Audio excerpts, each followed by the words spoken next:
اعوذ باللہ من الشیطان الرجیم بسم اللہ الرحمن الرحیم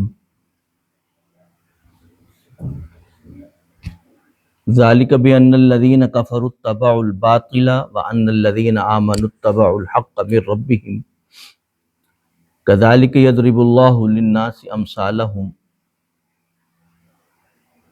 فإذا لقیتم الذین کفروا فضرب الرقاب حتی اذا اسخنتموہم فشدوا الوثاق فإما منا بعد وإما فداء حتى تضع الحرب أوزارها ذلك ولو يشاء الله لانتصر منهم ولكن ليبلو بعضكم ببعض والذين قتلوا في سبيل الله فلن يضل أعمالهم صدق الله العلي العظيم وبلغنا رسوله النبي الكريم ونحن على ذلك لمن الشاهدين والشاكرين والحمد لله رب العالمين۔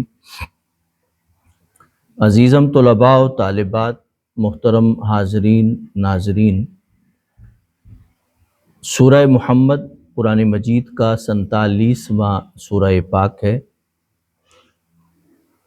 اور 26ویں پارے میں یہ سورہ پاک ہے، اور ہم نے اس کی 2 آیات آپ کے سامنے بیان کی تھیں، اور دوسری آیت پاک کے الفاظ تھے وَأَصْلَحَ بَالَهُمْ۔ اصلاح بالہم کا مطلب ہوتا ہے کہ درست اس نے کر دیا بالہم۔ بال ہماری اردو کی زبان میں تو بالوں کو کہا جاتا ہے، لیکن عربی زبان میں بالا کا مطلب ہوتا ہے حال، کسی انسان کی جو حالت ہے۔ اللہ پاک فرماتے ہیں کہ اللہ پاک نے ان کی غلطیوں کو معاف کر دیا اور ان کی حالت کو ٹھیک کر دیا، یعنی بالا کا مطلب ہوگا حالت اور حالات۔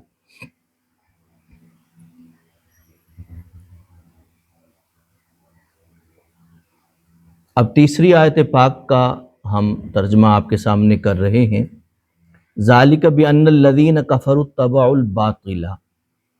اب ذالک کا جو لفظ ہے اس میں اشارہ ہے، اس میں اشارہ میں یعنی یوں سمجھیے کہ کسی کی طرف اشارہ تو ہوتا ہے، لیکن آپ جانتے ہیں کہ اشارے میں کبھی کسی کی عظمت کا بیان ہوتا ہے جب انسان کسی کی جانب اشارہ کرتا ہے، اور کبھی ایسے ہوتا ہے کہ انسان اشارہ کرتا ہے تو کسی کی تضحیق کے لیے اشارہ کرتا ہے، یعنی دونوں طرح انسان کا جو اشارہ ہے وہ ہوتا ہے۔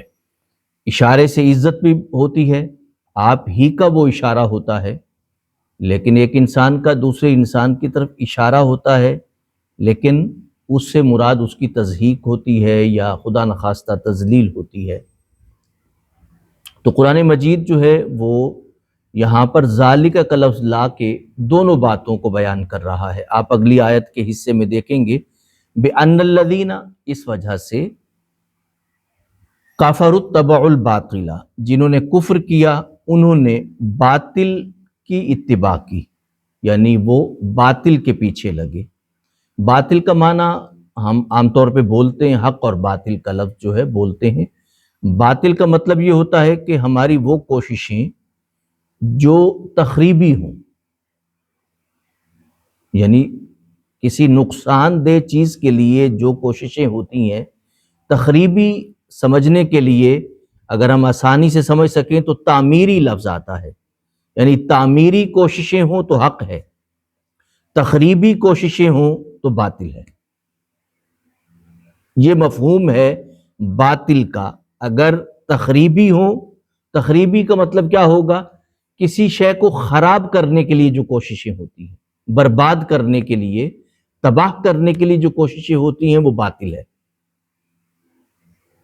اور تعمیری کوششیں جو ہوتی ہیں کسی شے کو بنانے، اسے سود مند کرنے، نتیجہ خیز بنانے، بہترین بنانے کے حوالے سے جو کوششیں ہوتی ہیں وہ حق کی ہوتی ہیں۔ تو قرآن مجید فرماتا ہے کہ جنہوں نے انکار کیا انہوں نے باطل کی پیروی کی، پیچھے چلے اس کے، اور جو لوگ ایمان لائے انہوں نے حق کی پیروی کی، یعنی ان کی کوششیں تعمیری ہیں، اور جنہوں نے باطل کی پیروی کی ان کی کوششیں جو ہیں وہ تخریبی ہیں۔ من ربہم یعنی مومنوں کے لیے فرمایا کہ جو ایمان لائے ہیں، اتبعوا الحق انہوں نے حق کی پیروی کی، من ربہم ان کے رب کی طرف سے، اپنے رب کی طرف سے۔ یعنی مطلب یہ ہے کہ مومن کے ذہن میں ہمیشہ جب بھی وہ کوشش کرتا ہے، یہ ذہن میں نہیں ہوتا کہ میں کر رہا ہوں، یعنی جب بھی وہ خیر کا کوئی کام بھی کرتا ہے تو وہ رب کی طرف اپنے چہرے کو اٹھا کے کہتا ہے مالک بس یہ تیرا کرم ہے، تیری مہربانی ہے، تیرا صدقہ ہے کہ تو نے مجھے یہ توفیق بخشی ہے کہ میں نے یہ کام کیا ہے۔ تو اللہ پاک نے کافروں کے حوالے سے یہ لفظ نہیں فرمایا، لیکن مومنوں کے حوالے سے فرمایا من ربہم، اپنے رب کی طرف سے جو کچھ بھی کرتے ہیں ان کا چہرہ ہمیشہ اپنے پروردگار کی طرف ہی ہوتا ہے، ہمیشہ کے لیے یہی ہوتا ہے، ان کا رویہ یہی ہوتا ہے۔ غلطی ہو جائے تو اعتراف کرنے میں دیر نہیں کرتے، یہ ان کی خاصیت ہے۔ قرآن کہتا ہے وَلَمْ يُصِرُّوا، اصرار نہیں کرتے، یعنی غلطی ہو جائے تو ماننے میں، اعتراف کرنے میں دیر نہیں کرتے، اور اگر کوئی نیکی کا عمل ہو جائے تو اس کی نسبت اللہ کی طرف کرنے میں دیر نہیں کرتے۔ وہ یہ خاص بات ہے، یعنی جو ہمیں سیکھنا ہے وہ یہ ہے نیکی ہو جائے تو اس کی نسبت خدا کی طرف، غلطی ہو جائے تو اعتراف کرنے میں دیر نہ کرے۔ یہ رویہ انسان کے لیے بہترین، مومن کے لیے بہترین رویہ ہے۔ اللہ پاک آگے لفظ فرماتے ہیں کذالک یضرب اللہ للناس امثالہ، ذالک ہم نے پڑھا اس کا معنی وہ ہے، اور کذالک کا لفظ جو ہے یعنی ہے تو ذالک ہی لیکن اس پہ کاف آیا ہے۔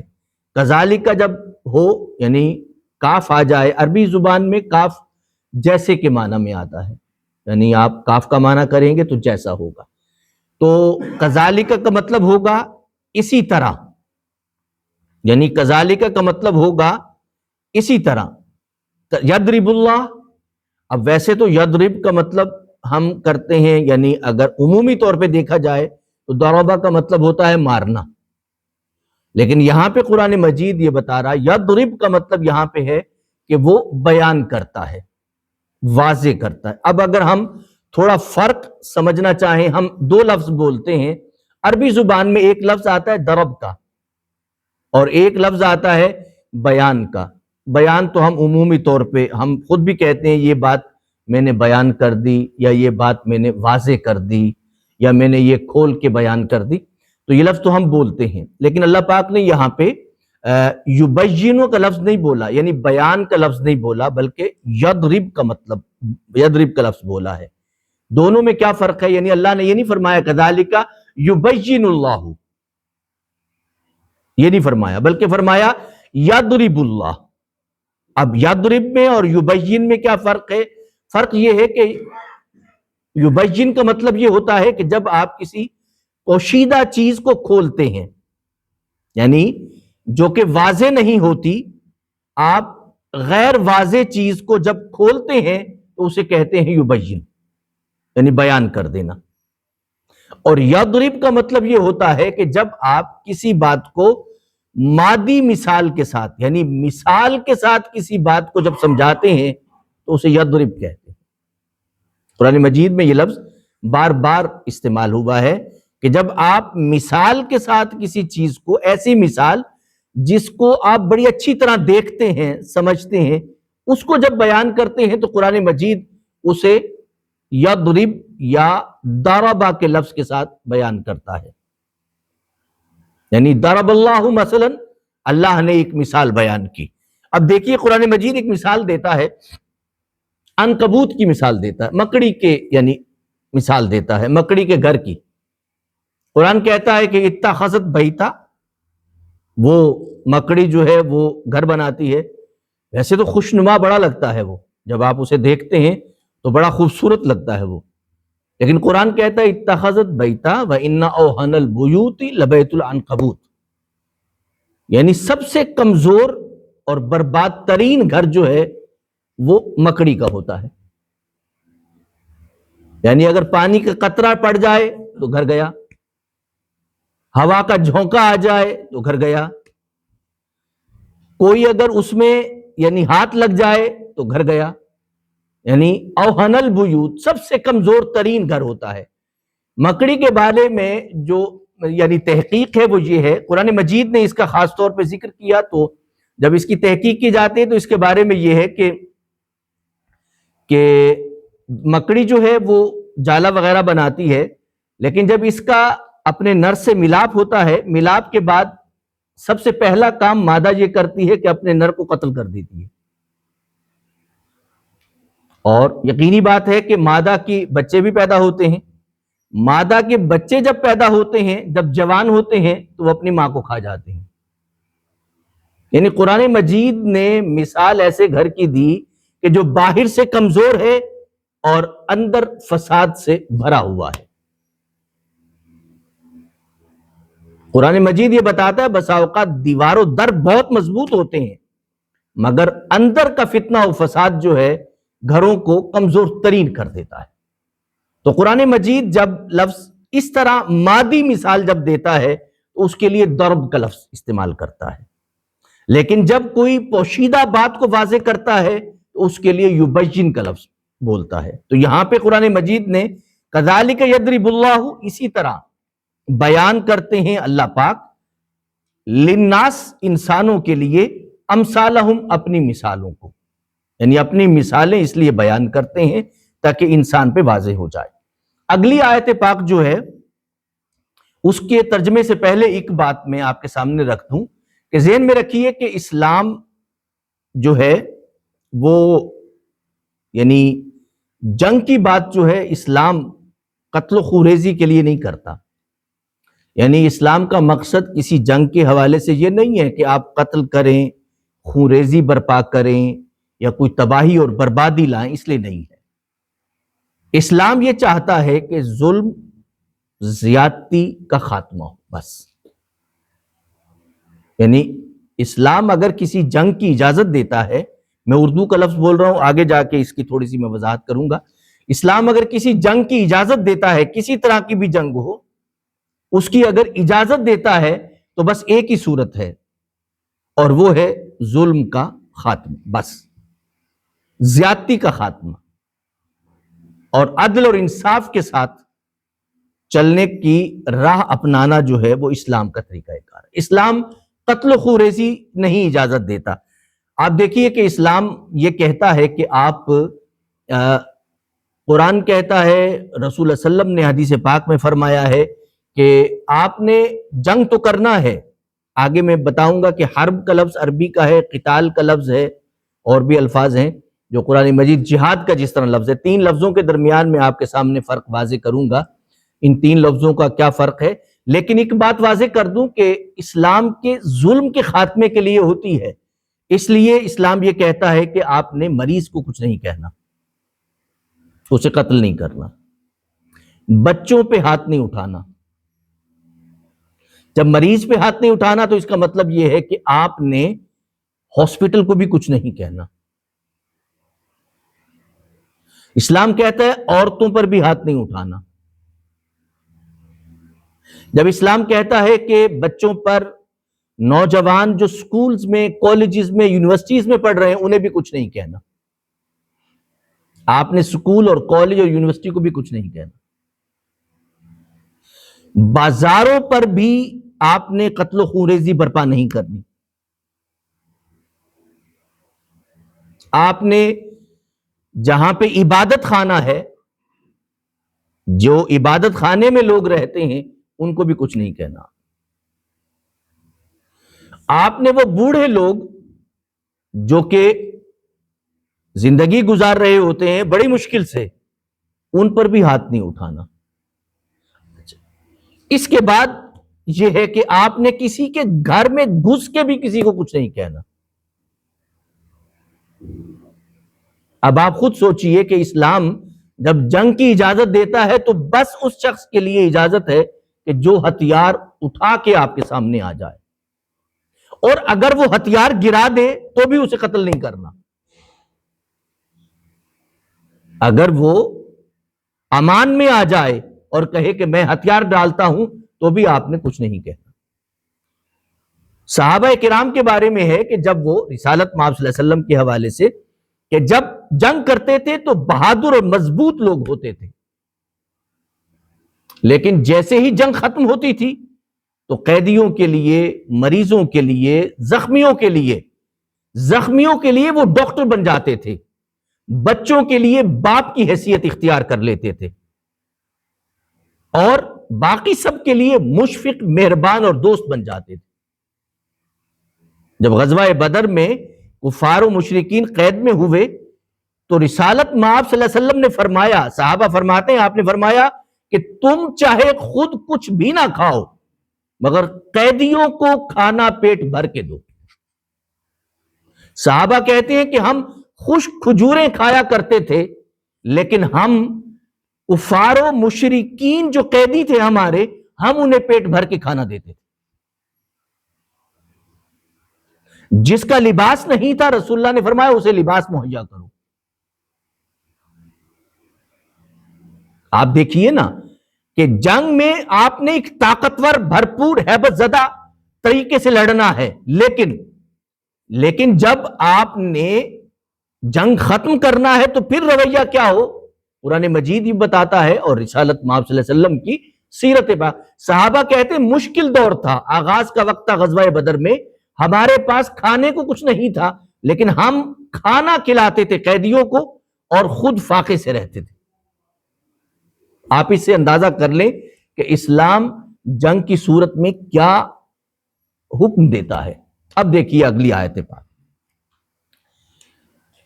فَإِذَا لَقِيتُمُ الَّذِينَ كَفَرُوا، بس جب تمہارا سامنا ہو جائے، لقاء کا مطلب ہوتا ہے اچانک سامنا ہو جانا یا ویسے سامنا ہو جانا، تو الذین کفروا، جنہوں نے کفر کیا، فضرب الرقاب، یعنی ان کی گردنوں پہ ضرب مارو۔ اس کا کیا مطلب ہے؟ اس میں بڑی ایک نفیس بات ہے سمجھنے کی، وہ یہ ہے کہ یعنی اس طرح نہیں ہے کہ تم وحشت پھیلاؤ۔ وحشت سے مراد یہ ہے کہ جیسے دشمن کرتا ہے کہ اس کے بازو کاٹو، اس کے کندھوں سے کاٹو، اس کی ٹانگیں کاٹو، اس کے جسم کو کاٹو۔ قرآن کہتا ہے ایسے نہیں، فضرب الرقاب، لڑنا ہے ہیبت سے لڑو، ضرب مارو، اس لیے کہ وہ بھی تمہیں قتل کرنے کے لیے آیا ہے، لیکن اس سے اس طرح نہ ہو کہ آپ درندے بن جاؤ۔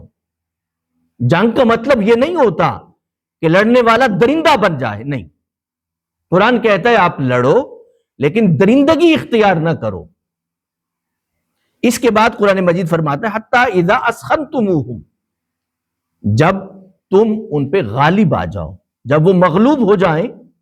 سخن کا مطلب ہوتا ہے سا کے ساتھ ہے، اس کا مطلب ہوتا ہے غالب آ جانا، قابو کر لینا، طاقت اور قوت کے ساتھ، یعنی مطلب یہ ہے کہ جنگ میں بزدلی نہ ہو، کمزوری نہ ہو۔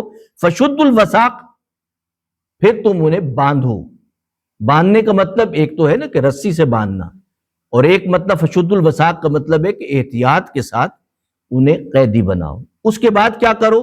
فَإِمَّا مَنًّا بَعْدُ وَإِمَّا فِدَاءً، یا تو احساناً انہیں معاف کر دو اور چھوڑ دو، ایک یہ طریقہ ہے۔ دوسرا یہ ہے کہ وَإِمَّا فِدَاءً، یا اس کا کوئی بدلہ لو اور انہیں آزاد کر دو۔ غزوہ بدر میں رسول اللہ صلی اللہ علیہ وسلم نے جو ایک بات اپنائی کہ فدیہ لیا، یعنی کچھ اماؤنٹ لی اور چھوڑ دیا۔ دوسرا جو آپ نے کیا، وہ دنیا میں کبھی نہیں ہوا تھا۔ آپ نے فرمایا کہ جو پڑھا لکھا قیدی ہے وہ مدینہ پاک کے 10 بچوں کو تعلیم دے، عربی سکھائے، تعلیم دے اور اسے آزاد کر دیا جائے۔ ایسا کبھی نہیں ہوا کہ قیدی سے کہا جائے تم نے پڑھانا ہے اور پھر تم آزاد ہو۔ یہ رسالت میں آپ صلی اللہ علیہ وسلم نے طریقہ کار، یعنی آپ قیدی کی تعلیم سے بھی استفادہ کرنا چاہیں تو کر سکتے ہیں، یعنی رسالت میں آپ صلی اللہ علیہ وسلم نے ایسا فرمایا۔